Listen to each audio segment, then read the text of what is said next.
চলে এসেছি চন্দনওয়াড়িতে। আমাদেরকে এরকম ছাতা ভাড়া নিয়ে নিতে হয়েছে।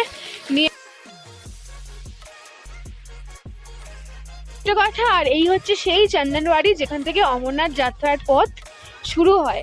এক বরফে চৈতন্য দেবের মতো পোজ দিয়ে ছবি তুলতে স্টার্ট করে দিয়েছে। Hello everyone, welcome back to my YouTube channel. আজকে তোমাদের সাথে আরেকটা কাশ্মীর সিরিজের ব্লগ নিয়ে চলে এসেছি।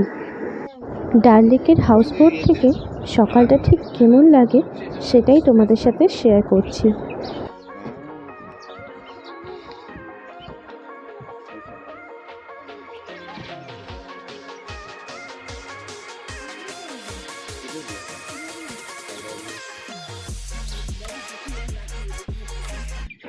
এইবারের মতো ডাল লেককে বিদায় জানিয়ে আমরা বেরিয়ে পড়ব পেহেলগামের উদ্দেশ্যে। একটা রাত আমাদের হাউসবোটে দারুণ কেটেছিল, সে এক আলাদাই অভিজ্ঞতা। কিছু কেশর বিক্রেতা আমাদের কেশর নিতে বলছিল, কিন্তু আমরা এখান থেকে নিয়েছিলাম একটা অথেন্টিক জায়গা থেকে। ভিডিও শেষে সেটাও তোমাদের সাথে শেয়ার করব, দেখতে থাকো। ओ भाई लेना है? नहीं वो रेट बताया आपने। और तो अगर लेना है, ठीक से बोल। मैं वही बोला, एक्चुअली लेना के प्लान नहीं था, आप आए इसलिए। पता है, ये तो गांव वाले आता है।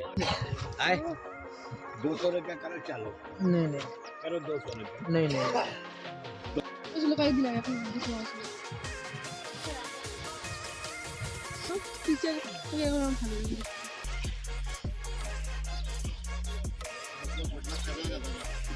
हाँ क्या করলে? আগের দিন আমরা ডাল লেকের সামনে এই দোকানটা থেকেই কেনাকাটা করেছিলাম। এখানে পিওর লেদারের জ্যাকেট পাওয়া যায়। আমরা তিনজন সেম জ্যাকেট নিয়ে নিয়েছিলাম। তোমরা এলে তোমরাও নিতে পারো, দারুণ জ্যাকেটগুলো। এটার অপোজিটেই ছিল খাবারের দোকান। যে কটা দিন শ্রীনগরে ছিলাম এখান থেকেই আমরা ব্রেকফাস্ট করেছিলাম। এখানের খাবারটা ভীষণ টেস্টি ছিল। ছানার পরোটা আর আলুর পরোটা এখানে স্পেশাল খাবার, যেটা আমাদের খুবই ভালো লেগেছিল। এরপর সোজা উঠে পড়লাম গাড়িতে, কারণ 89.2 কিলোমিটার রাস্তা পেরিয়ে আমাদের এখন শ্রীনগর থেকে যেতে হবে পেহেলগামের দিকে।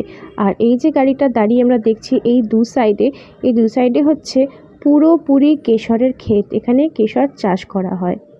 কি দারুণ লাগছিল যে এতটা বড় বড় জায়গা, পুরো সবটাই হচ্ছে কেশর ক্ষেত। এখনো পর্যন্ত কেশর ফুল হয়নি, যখন হবে তখন দারুণ দেখতে লাগবে। এখানে আমরা দাঁড়িয়েছি হচ্ছে একটুখানি কেশর সমস্ত কিছু নেবো বলে। এখানে যে দোকানগুলোতে দাঁড়িয়েছি সেটা হচ্ছে এদের নিজস্ব ক্ষেতের। তো চলো তোমাদেরকে দেখাই আর কি কি পাওয়া যায়। আমি নিজেও এখনো পর্যন্ত জানি না, গিয়ে দেখি। আর যে ক্ষেতটা একটু আগে দেখালাম ওটা হচ্ছে এখানকার স্যাফরন ক্ষেত। ওখানে সমস্ত কিছু চাষ হয় আর এরা নিজেরাই সমস্ত কিছু করে। চলো তাহলে যাওয়া যাক। স্যাফরন ক্ষেত থেকে একটু এগিয়েই পরপর অনেক এরকম দোকান আছে। এটা হচ্ছে কিষান কেশর। তারপরে পরপর রাস্তার দুধারে দোকান, যেগুলোতে ড্রাই ফ্রুটস আর অথেন্টিক চাষের কেশর তোমরা পাবে। এখান থেকেই আমরা পারচেস করে নিয়েছিলাম। তোমরাও নিলে এখান থেকেই নেবে, কারণ এখানে অথেন্টিক প্রোডাক্ট পাওয়া যায়। আর অনেক স্কিন কেয়ারেরও জিনিস এখানে পাওয়া যায়, যেগুলো আমরা নিয়েছিলাম। তোমাদেরকে ভিডিওতে দেখাচ্ছি, দেখতে থাকো। এখানে আসতে ফার্স্টে টেস্ট করতে একটা ব্লুবেরি দিল আমাদেরকে। তো চলো টেস্ট করে দেখি কেমন টেস্টি আছে। এখানে কিছু স্কিন কেয়ার প্রোডাক্ট আর কেশর পারচেস করেছিলাম। আমাদের টোটাল বিল হয়েছিল 4500 সামথিং। প্রোডাক্টগুলো সত্যি খুব ভালো ছিল। কিষান কেশর শপের অথেন্টিক কাওয়াও আমাদের দিয়েছিল, যেটা কাশ্মীরে থাকাকালীন আমাদের খাওয়া বেস্ট কাওয়া ছিল।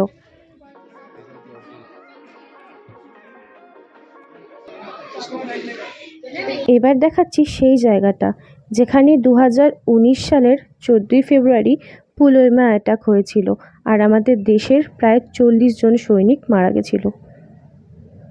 সেটা হচ্ছে এই জায়গা। এই মর্মান্তিক ঘটনার কারণেই প্রতি বছর 14ই ফেব্রুয়ারিটাকে ব্ল্যাক ডে হিসেবে আমরা মেনে থাকি।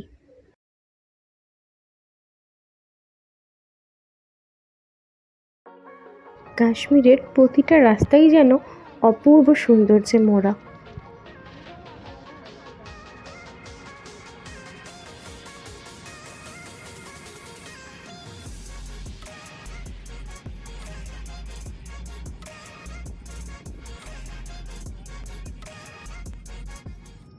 মিডিলে একটু গাড়ি থেকে নেমে গেছি কিছু খাওয়া দাওয়া করার জন্য পেহেলগামের পথে। এখনও মোটামুটি ঘন্টাখানেকের রাস্তা আছে।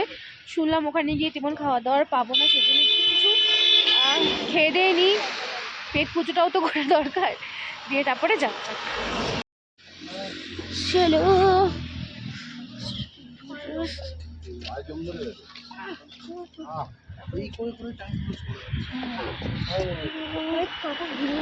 ও চলে এসো চলে এসো। দানা পানি পাঞ্জাবি ধাবা, এখান থেকেই আজকে আমাদের লাঞ্চ করে নিয়েছিলাম। আলুর পরোটা আমি আর মা নিয়ে নিয়েছিলাম, আর বাকিরা নিয়ে নিয়েছিল ভাত। ভাত কেন জানি না আমার একদম খেতে ভালো লাগে না, কোথাও গিয়ে পুরো এনার্জি লস হয়ে যায়। তোমরা কে কে আমার মতো অবশ্যই কমেন্ট করে জানিও। আমি আবার বেরিয়ে পড়েছি, 2 পা এগিয়েই দেখি এখন তো আপেলের সময় না। হঠাৎ দেখছি সব আপেলের গাছ তো শুকনো ছিল, দেখাচ্ছিলাম আমি। হঠাৎ দেখি একটা আপেলের গাছে কতগুলো আপেল হয়ে আছে। আমরা আপেল আপেল করে চিৎকার করে দাঁড়িয়ে পড়ি। হঠাৎ দেখি কি জানো, দাঁড়াও দেখাচ্ছি তোমাদের, চলো। এই হচ্ছে আমাদের ডুপ্লিকেট অ্যাপেল। জাস্ট ফটোশ্যুট করার জন্য ডুপ্লিকেট অ্যাপেল, যেটা হঠাৎ করে গাড়ি থেকে দেখে মনে হচ্ছিল যেন রিয়েলি। যাই হোক, এটা দেখেই আমরা খুশি হয়ে গেছি, কিন্তু এখানে রিয়েল অ্যাপেল জুস পাওয়া যায়, সেটাই আমরা একটুখানি ট্রাই করব। আমার মা ফটোশ্যুট করতেও স্টার্ট করে দিয়েছে অলরেডি। চলো, এখানে রিয়েলওয়ালা অ্যাপেল জুসও পেয়ে যাব, তো সেটা আমরা সবাই মিলে একটু ট্রাই করি। আর সাথে ফটোশ্যুটও হয়ে যাচ্ছে, আর সাথে একটু অ্যাপেল জুসও ট্রাই করা হবে। চলো তাহলে দেখা যাক। এরা তো ব্যস্ত হয়ে গেছে ফটোশ্যুট করতে। আমাকে কি নেওয়া যাবে? আমাকে ফটো তুলতে কেউ নিচ্ছে না, ভুলে গেছে যে আমি আছি সবার সাথে। তুমি কি দেখছো এখানে? কিছু আর বলার নেই, চল আমি একাই ফটো তুলি, কি করবো বলো। আর এই হচ্ছে পুরো আপেল বাগান। এমনি সময় তো যখন আপেলের সিজন থাকে অক্টোবর মান্থে, তখন এখানে পুরো ভর্তি রিয়েল আপেল থাকে, কিন্তু এগুলো সব ডুপ্লিকেট আপেল। যাই হোক, এই দেখেই আমরা খুশি হয়ে গেছি।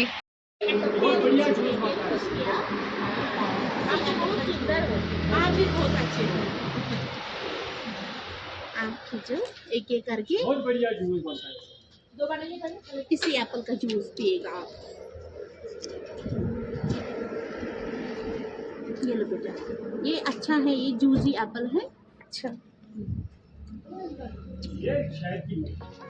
ये कुछ नहीं आएगा, मीठी 10 मिनट आप।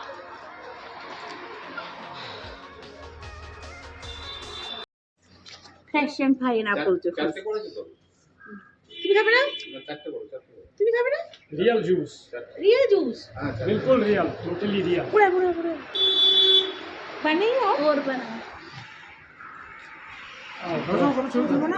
তোমাকে নিলে না, ধরো। আমার সিঙ্গেলটা অর্ডার করে নেবো তো। रखे जूस रखे जाओ। কি অ্যাপেল জুস হ্যান্ডমেড, सामने बनाओ और फिर रियल एप्पल जूस। टप टप করে খাও। हाँ, ये मेहनत का काम है। पहले उसको पूरा निकला लो, उसका रस निकला लो। इसमें ना पानी, ना शुगर, ना नमक, कुछ नहीं है इसमें। इसलिए हम लोग कहेंगे जूस पियो, ये सेहत के लिए ज्यादा अच्छा है। কেমন লাগছে রিয়েল অ্যাপেল জুস খেয়ে? रियल एप्पल जूस के मन खुश हो गए। ओहो, दो ग्लास। अब मोटा हो। হ্যাঁ একদম। আর ওইদিকেও সবাই অ্যাপেল জুস খাওয়ার লাইন লাগিয়ে দাঁড়িয়ে আছে।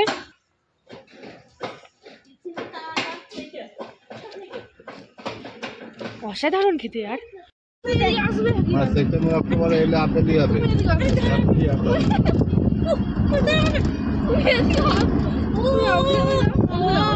আমি ভাবতে পারছি সেপ্টেম্বর অক্টোবরে এখানকার কি করবে আপেল বাগানটা ফটো তুলতে গিয়ে। এই যে সারি সারি শুকনো শুকনো গাছ, এইগুলো হচ্ছে আপেল গাছ। সেপ্টেম্বর অক্টোবর মান্থ করে আসলে এখানে তোমরা শুধু আপেলই আপেল দেখতে পারবে, সেই দৃশ্যও কিন্তু এক অপূর্ব সুন্দর হবে। তোমরা যদি আপেলের সিজনে আসতে চাও তাহলে অবশ্যই সেপ্টেম্বর অক্টোবর মান্থ করে এসো।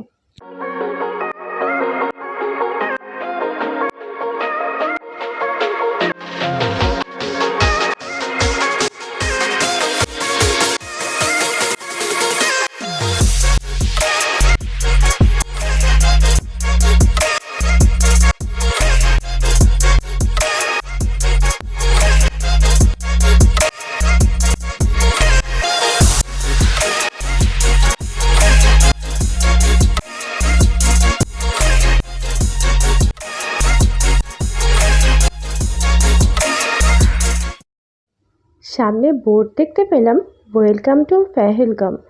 তাহলে অবশেষে আমরা পেহেলগামে পৌঁছে গেলাম। এখানেই আমাদের হোটেল দেখা আছে, সেদিকেই আমরা এগোচ্ছি। আর যত পেহেলগামের দিকে যাচ্ছি একটা সুন্দর গ্রাম্য পরিবেশ চোখে ফুটে উঠছে।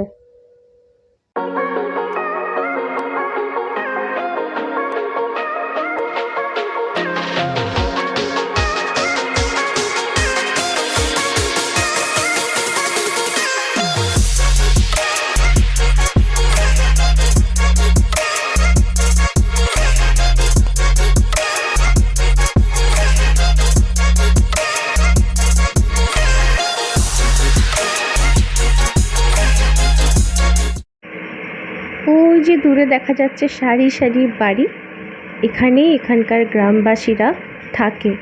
অপূর্ব এক মনোরম দৃশ্য। আর এই পেহেলগামে অনেক মুভির শুটিং হয়েছিল, যেমন ক্রিশ, বেতাব, বজরঙ্গি ভাইজান, আরও অনেক অনেক মুভির শুটিং কিন্তু এই কাশ্মীর পেহেলগামে হয়। আমরা যে সময় গেছিলাম সেখানেও কিন্তু আমাদের সামনে অনেক শুটিং হচ্ছিল, কিন্তু আমরা সামনে যেতে পারিনি সময়ের অভাবে, কিন্তু প্রচুর মুভির শুটিং হচ্ছিল সেই টাইমে।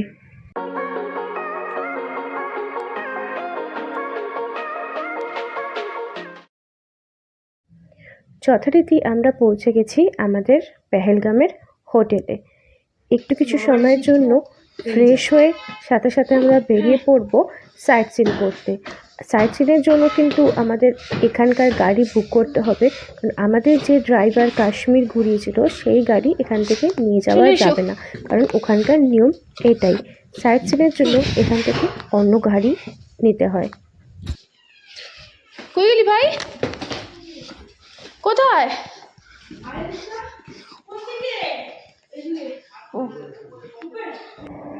চলো, মোটামুটি দুপুর হয়ে গেছে আমাদের এখানে আসতে আসতে। এখনই বেরিয়ে পড়ছি সাইট সিন করতে, কারণ হাতে বেশি সময় নেই। সন্ধ্যের আগে মোটামুটি সাইট সিনগুলো ঘুরে নিতে হবে।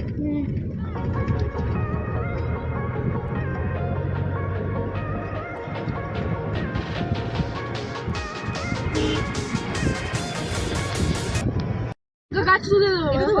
এই বলছে গায়ে থুতু দিয়ে দিবি, ও মা, দেখছি তো। গায়ে থুতু দিবি তুই।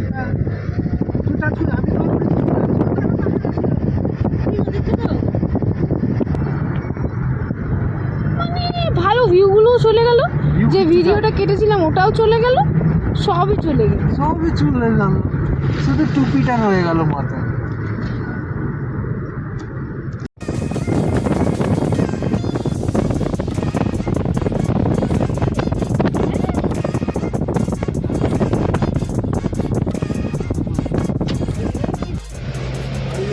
विलेज में जाओगे या ऐसा पार्क में जाओगे?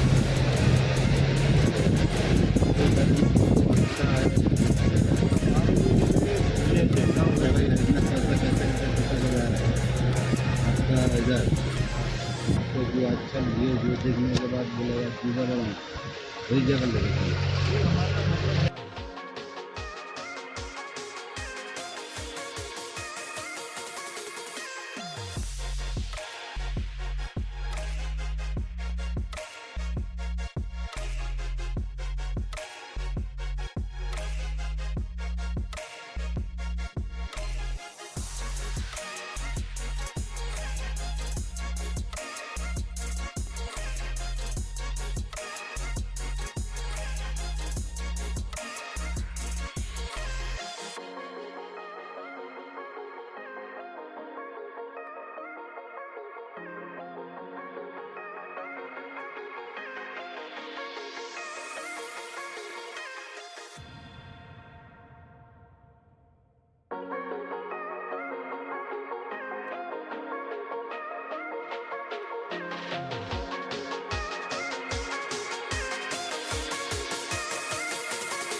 পেহেলগামের কিছু কিছু ফেমাস শুটিং স্পট আমরা আজ ঘুরে দেখব, ওই দিকেই আমরা আজকে চলে যাচ্ছি। তার মধ্যে এখানে অপূর্ব দৃশ্য তোমাদের সাথে শেয়ার করছি। এখানে মানুষজন থাকে, মানে ভাবা যায় কি করে থাকে ওরা, জানি না। এই আমরা পৌঁছে গেছি আরু ভ্যালিতে। এখানে প্রচুর মুভির শুটিং হয়েছে এই জায়গাটাতে।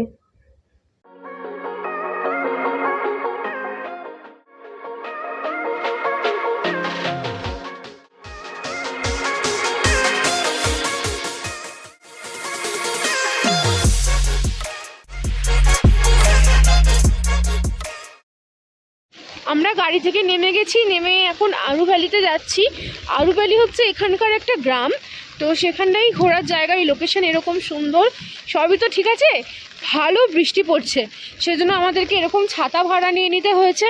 নিয়ে আমরা যাচ্ছি, মানে কনকনে ঠান্ডা লাগছে একদম, প্রচুর বৃষ্টি পড়ছে।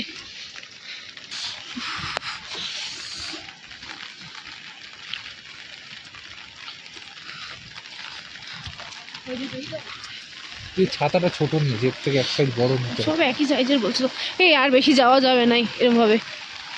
হ্যাঁ, এরকম পুরো ভাবে ভিজছিস তো, তুইও ভিজছিস। সেটা বলছি না, মানে কনকনে বৃষ্টি, কনকনে ঠান্ডা। কিছু বলবে? প্রচুর ঠান্ডা। প্রচুর ঠান্ডা কি, প্রচুর ঠান্ডা বা প্রচুর বৃষ্টি? এত বৃষ্টি, ঠান্ডা ছাতাও ধরা যাচ্ছে না, হাত পুরো কনকনে যাচ্ছে। গ্লাভসটাও আমরা ভুলে এসেছি।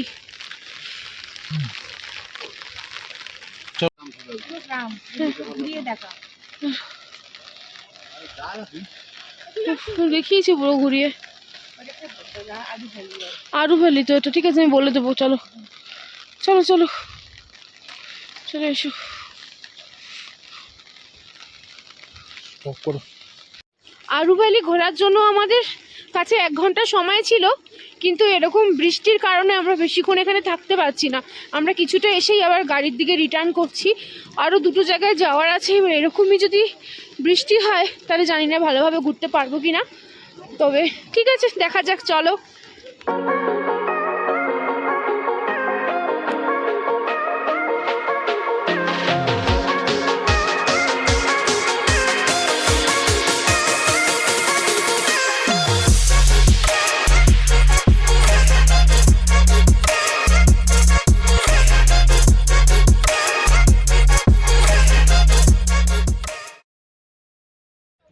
আমরা এখন চলে এসেছি চন্দনবাড়িতে।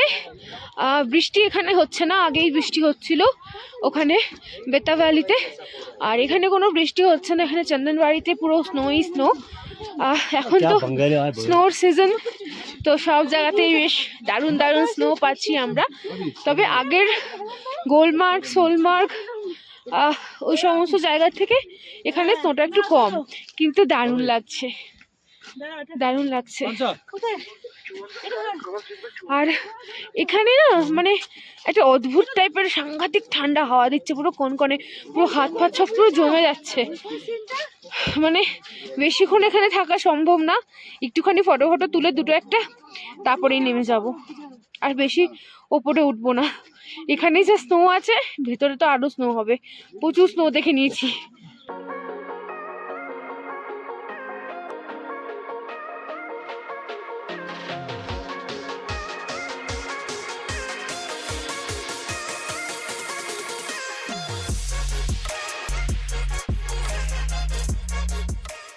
আর আরেকটা কথা, আর এই হচ্ছে সেই চন্দনবাড়ি যেখান থেকে অমরনাথ যাত্রার পথ শুরু হয়।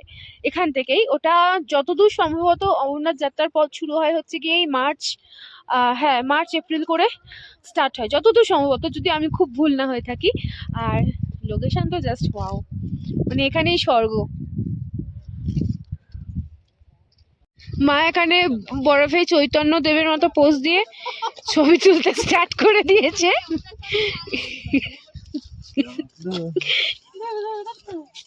ये है चंदनबाड़ी।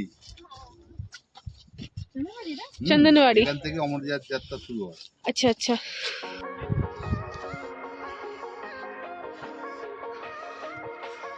সব জায়গাতে আমরা স্নোফল পেয়ে যাচ্ছি, এখানে চন্দনবাড়িতে এসেও আমরা স্নোফল পেয়ে গেছি।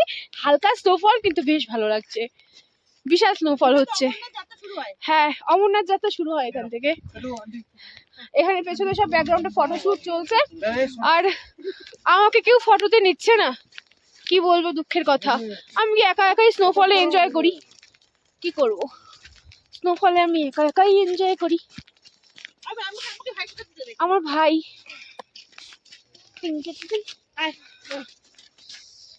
এখানে বরফ খাচ্ছে,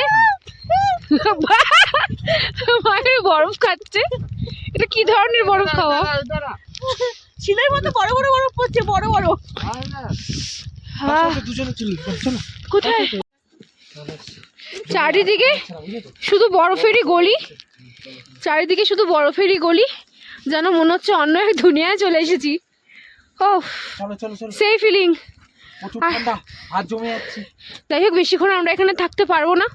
স্নোফল হচ্ছে, ভালোই স্টার্ট হয়েছে স্নোফলটা। -20 ডিগ্রি, কি বলছো? -20 ডিগ্রি এখন। चौक दे कैप्चर करना को কিচ্ছু দেখা যাচ্ছে না, হাত ফাত জমে বরফ, আমি ভাবা যায়, সাথে স্নোফল। চোখে দেখে নাও এই ছবিগুলো, এইখানে ছবিটা দারুণ আছে। দাঁড়া, সত্যি এই ছবিগুলো মানে ক্যামেরাতে ক্যাপচার করা যায় না, শুধু চোখেই ক্যাপচার করে নিচ্ছি। এই সিনগুলো সত্যি ক্যামেরাতে ক্যাপচার করা যায় না।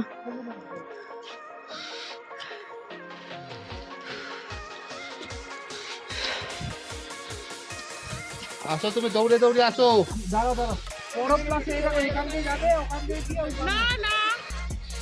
এখানে একটা নদীও আছে, কি আছে বুঝতে পারছি আমরা রোড থেকে।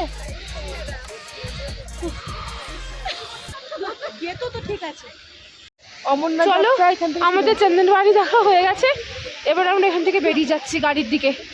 এরপরে কোথায় যাব? এরপরে বেতাব ভ্যালি যাব, এরপরে বেতাব ভ্যালি যাব। চলো, গিয়ে দেখা হচ্ছে। এই হচ্ছে বেতাব ভ্যালি, যেখানে সানি দেওয়ালের বেতাব মুভির শুটিং হয়েছিল। অপূর্ব সুন্দর এই গ্রামটা। আমরা যেহেতু ফেব্রুয়ারি মার্চ মান্থে এসেছিলাম, আমরা শুধু বরফই বরফ দেখতে পাচ্ছিলাম আর সাদা ছিল চারিদিকটা। কিন্তু তোমরা যদি এই জায়গাতে সেপ্টেম্বর অক্টোবর বা গরমকালে ঘুরতে আসো, এপ্রিল মে এরম টাইম করে, তাহলে তোমরা শুধু সবুজই সবুজ দেখতে পারবে। আর সেই নাজারাটা কিন্তু একটা এর থেকে সম্পূর্ণ আলাদা নাজারা হবে। এই হচ্ছে বেতাব ভ্যালির যাওয়ার রাস্তা। তোমরা সম্পূর্ণ বেতাব ভ্যালির স্পটগুলো ঘুরে দেখতে পারো। তো আজকে আমরা পেহেলগামের আলু ভ্যালি, বেতাব ভ্যালি ও চন্দনবাড়ি তিনটে স্পট ঘুরলাম, খুব ভালো লাগলো। এখন অলরেডি সন্ধে হতে চলেছে, বিকেল তো হয়েই গেছে। এবার গাড়িতে উঠবো, ডাইরেক্ট হোটেলে যাব, আর কোনো দিকে না, গিয়ে একটু খাওয়া দাওয়া করে রেস্ট, ব্যাস।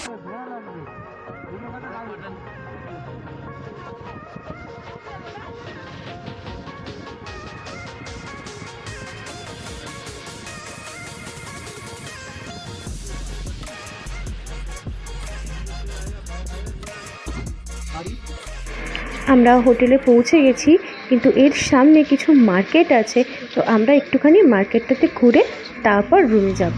কিছু খাওয়া দাওয়াও করতে হবে, অল্প কিছু কেনাকাটি যদি করা যায়, সেই জন্য আমরা মার্কেটে যাচ্ছি। চলো দেখি কি পাই। একটুখানি যেতে না যেতেই প্রচুর বৃষ্টি শুরু হয়ে গেছে। তো সামনেই দেখছি পকোড়ার দোকান, একদম আমাদের হোটেলের কাছেই। সেখান থেকে কিছু পকোড়া নিয়ে আমরা সোজা গাড়িতে উঠে পড়ছি, কারণ বৃষ্টির মধ্যে তো আর সম্ভব না কিছু শপিং করা। চলো ঘরের দিকেই যাই আমরা।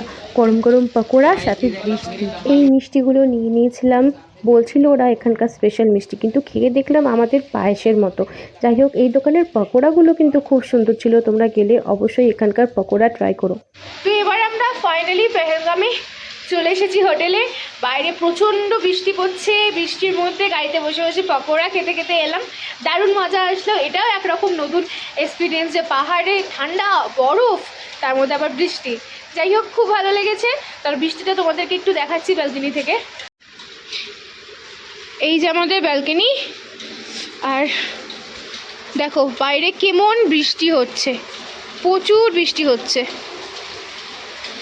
প্রচুর বৃষ্টি হচ্ছে। আর এই সামনেই এই যে এইগুলো দেখতে পাচ্ছ, এগুলো সামনেই সব মার্কেট আর রেস্টুরেন্ট আছে অনেক, বেশিরভাগ সব ভেজ। এখানে ননভেজও পাওয়া যায়, বাস ভেজ বেশি। আর সমস্ত কিছু জামা কাপড়ের মার্কেট, এখান থেকে তোমরা সবাই কেনাকাটাও করতে পারো, বাট প্রাইসটা একটু হাই। একটু বার্গেনিং করতে যদি পারো তো করতে পারবে। আমরা অত কিছু কেনাকাটি করতে পারলাম না সেরমভাবে বৃষ্টির কারণে, কেনাকাটার প্ল্যানিং করে গেলাম মার্কেটে, কিন্তু দেখো এই বৃষ্টিতে কী কেনাকাটা করব, অর্ধেক দোকানও বন্ধ হয়ে গেছে আর কিচ্ছু কিনতে পারলাম না। এই যে সব দৌড়ে দৌড়ে ঢুকছে আমাদের এই যে এখানে গাড়ি আমাদের পার্কিং। চলো তাহলে হোটেলে যাই, মাও ফুল একদম ভিজেও গেছে, ঠান্ডাও লাগছে, গিয়ে এবার চেঞ্জ ফেঞ্জ করে পুরো ফ্রেশ ডিনারটাও করবো, ওটা নিচে গিয়ে করতে হবে। প্রচণ্ড টায়ার্ড হয়ে গেছি। আজকের মতো ভিডিওটা এখানেই এন্ড করলাম। ডিনার করে শুয়ে পড়বো। পরের দিন সকাল সকাল উঠে তোমাদেরকে হর্স রাইডিং, মিনি সুইজারল্যান্ড এবং অনেক এক্সাইটিং জিনিস শেয়ার করব আমার ভিডিওতে। অবশ্যই ভালো লাগলে লাইক, কমেন্ট, শেয়ার এবং সাবস্ক্রাইব করতে কেউ ভুলো না। Thank you so much for watching. Tata, bye by.